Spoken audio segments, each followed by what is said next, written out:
Hi guys. Words के इस revision के सेशन में हम लोग आज 14 जुलाई में जितने भी लेवल 1 के हेडलाइंस किए हैं, जितने भी वर्ड्स देखा है हमने, जो कुछ फ्रेजेस देखे हैं और कुछ ग्रामर के रूल्स, ये सारे चीज़ अभी हम इस वीडियो में रिवाइज करेंगे। I will make it a brief video. इसको एक छोटा वीडियो बनाऊंगा, बहुत लंबा नहीं करूंगा। बस एक वर्ड्स पे नज़र डाल लेते हैं कि कौन सा वर्ड्स नया सीखा हमने, कौन से पुराने वर्ड्स हैं और उस पे कैसे अपना फॉर्म चेंज कर रहे हैं ये words. Alright, so it will just take a bit of time. Okay, let me write with the green color and let me see if it is visible. Yeah, defend का मतलब मैंने आपको क्या बताया था कि सुरक्षा करना। डिफेंड का मतलब क्या बताया आपको? सुरक्षा करना। ऑलराइट, तो ये क्या हो गया? एक वर्ब हो गया। और डिफेंस, डिफेंस का मतलब सिर्फ सुरक्षा, ठीक है ना, सुरक्षा। तो ये देखो, कोई चीज़ है जिसका आपने नाम दिया सुरक्षा। शायद मुझे येलो ही कर लेना चाहिए, I don't know, maybe I will see on YouTube and I will see कौन सा ज़्यादा बढ़िया है। डिफेंस का मतलब सुरक्षा। तो आप देखो कि ये जो चीज़ था ये वर्ब था और ये चीज़ कैसे नाउन बन गया, दिख रहा है आपको? अब क्वास्ट का मतलब हमने क्या देखा था? मैं इंग्लिश में लिख रहा हूँ, टू स्क्रैप समथिंग, किसी चीज़ को खारिज कर देना। हो सकता है मैं खारिज गलत लिख दूँ, खारिज कर देना। तो ये क्या हो जाएगा? वर्ब हो जाएगा, ठीक है ना। तो ये चीज़ हमारा क्या हो जाएगा? वर्ब हो जाएगा। और ये तीनों ही वर्ड्स हमने करके देखा है। ये जो लेजिस्लेटर है इसको भी हम लोग क्या कर रहे हैं? रिवाइज कर रहे हैं, क्योंकि हम लोग ये पहले कर चुके हैं। और लेजिस्लेचर का मतलब जितने भी आपके एमपी हो गए, चाहे वो लोकसभा के हो या राज्यसभा के हो, और जितने भी आपके एमएलए और एमएलसी हो गए, ये सारे कौन है? लेजिस्लेटर्स। इस लेजिस्लेचर को क्या कहते हैं हम लोग? Law makers. ये लोग जो कानून बनाने वाले हैं, लॉ मेकर्स। क्राइसिस का मतलब आप जानते हैं, संकट। मैं आपको नहीं बताऊंगा, यहाँ पे रिवीजन कर रहे हैं हम लोग। फर्म का मतलब मैंने आपको बताया है, इसको सिर्फ हम लोग यहाँ पे रिवाइज कर रहे हैं। अब देखो, फर्म का मतलब दृढ़, आपको पता है वो एडजेक्टिव है, कल के ही वीडियो में हमने इसको डिस्कस किया है। यहाँ पे देखो इस फर्म से क्या बन जाता है? फर्मली, दृढ़ता पूर्वक। ये क्या हो गया? एडवर्ब हो गया, ठीक है ना। तो कैसे ये चेंज होगा? He was firm, he was firm on his stand. वह अपनी बात पर, अपने पक्ष पर कैसा था? फर्म था, दृढ़ था, ठीक है ना। और यहाँ देखो फर्मली का इस्तेमाल कैसा होगा? ही फर्मली रिप्लाइड। क्या? ही फर्मली रिप्लाइड। तो यहाँ देखो ये वर्ब हो गया, ठीक है ना। तो ये एडवर्ब यहाँ इस्तेमाल करिए, यहाँ हम लोग फर्म इस्तेमाल नहीं करेंगे। सो ये डिफरेंस है, ये डिफरेंस आपको आपके वर्ड्स में पता चलना चाहिए। और जब आप रोज ऐसा काम करेंगे तो ये धीरे धीरे पार्ट ऑफ योर बॉडी बन जाएगा, आपका दिमाग सोचेगा भी नहीं। ब्रू, अब इसका मतलब मैं नहीं बताऊंगा, अभी मैंने वीडियो में बताया उसको। मैं सिर्फ इतना लिख देता हूँ कि कॉफ़ी को ब्रू करते हैं। और बियर, बियर को क्या करते हैं?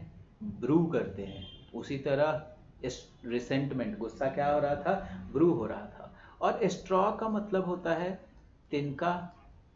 एक तो इसका मतलब होता है तिनका, और जो आप कोल्ड ड्रिंक के बॉटल में लगा के पीते हैं, जिसको आप आम बोलचाल की भाषा में पाइप बोल देते हैं, that is not pipe, that is straw. Okay. और सम्मन का मतलब मैं आपको बता चुका हूँ क्लास में। कोर्ट का नोटिस लिख देता हूँ मैं यहाँ पे, कोर्ट्स, कोर्ट्स नोटिस, ठीक है ना। और किसी को बुलाना अपने यहाँ, आदेश देकर, आदेश देकर बुलाना, लिख देता हूँ इसको भी। जो नए लोग हैं, जो मेरे क्लास के स्टूडेंट नहीं हैं, उनके लिए ये आदेश देकर बुलाना। ओके। सो जब कोर्ट का नोटिस हुआ, कोर्ट का नोटिस, तो कोई नोटिस आया जिसका आपने नाम दे दिया सम्मन, तो क्या हो जाएगा? ये नाउन हो जाएगा। और जब आप आदेश देकर किसी को बुला रहे हैं तो क्या हो जाएगा? वर्ब हो जाएगा। तो देखो यही नाउन भी है और यही वर्ब भी है। रेसेंटमेंट, रेसेंटमेंट का मतलब आप सिर्फ आम भाषा में क्रोध समझ लो, और क्रोध को हम लोग इंग्लिश में क्या लिखते हैं? एंगर। एंग्री का मतलब गुस्सा। अब आप देख लो जरा, मैं आपको यहाँ पे बता देता हूँ। एंग्री, एंग्री का मतलब गुस्सा, ये क्या है? एडजेक्टिव है। क्रोधित, एंग्री का मतलब क्रोधित। और एंगर, एंगर का मतलब गुस्सा, ये क्या है? नाउन है। आपके मन का एक भाव है जिसका आपने नाम क्या दे दिया? नाउन दे दिया।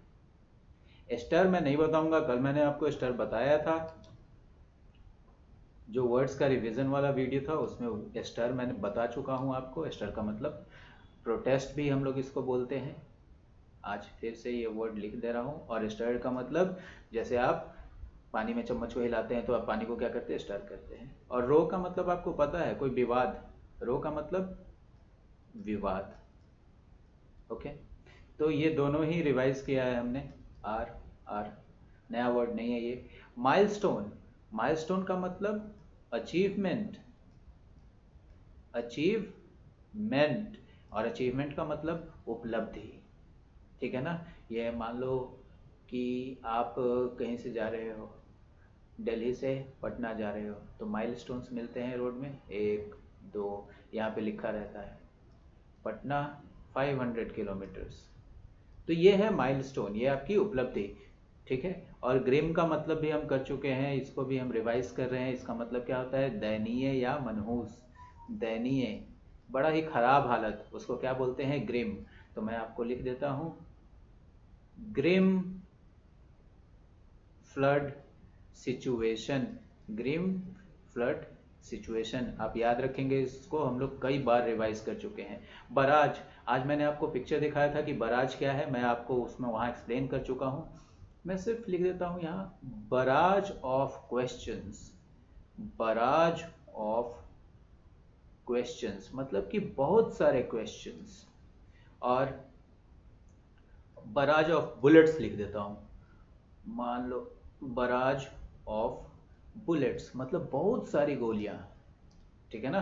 तो अगर आप सोच रहे हैं कि ये कहाँ से है, तो आप वीडियो देख लीजिए, जो लेवल 1 का वीडियो जिसमें आज का मैंने पेपर डिस्कस किया है, उसमें पिक्चर के साथ मैंने इसको बताया है। और लैग का मतलब मैं आपको बता चुका हूँ कि पीछे रह जाना, to stay behind, to stay behind, पीछे रह जाना।